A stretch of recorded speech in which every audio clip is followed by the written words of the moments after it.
Alors, aventure, solitaire et solidaire.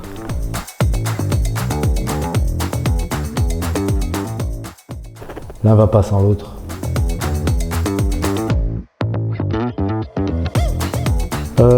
Il faut avoir beaucoup d'humilité et surtout ne pas arriver là-bas en pays conquis et se mettre à leur niveau.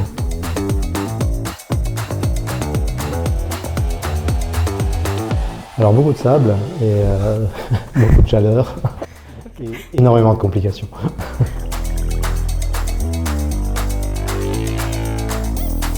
Ah bah, les défis, c'est l'incertitude de chaque jour avec les instabilités politiques de l'Afrique. Chaque pays est différent et aujourd'hui c'est d'une façon et demain sera autrement et voilà, c'est l'instabilité de l'Afrique.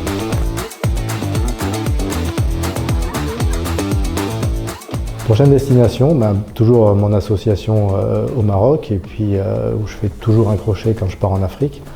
Et ensuite aller explorer le Sahara au niveau de la frontière Mauritanie-Algérie que j'aimerais franchir.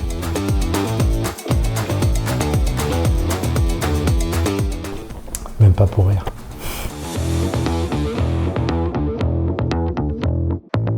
L'ACL m'a aidé en me fournissant toutes sortes de produits pour offrir justement aux enfants sur place là-bas de l'association Ayadi Al-Khair, puisqu'on s'occupe justement des enfants qui sont orphelins, qui vivent dans les montagnes de la classe, des familles défavorisées.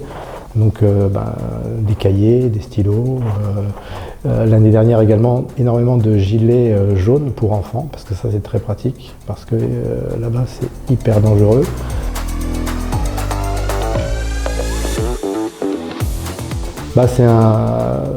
Déjà pour moi c'est pas un travail, c'est un plaisir d'aller vers les autres et de les aider. Et après, vous savez, le retour c'est un sourire. Et un sourire, ça n'a pas de prix.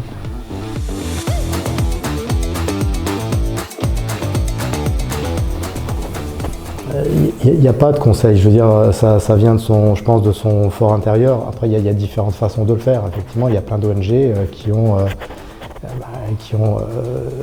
certains pouvoirs, possibilités et une aura.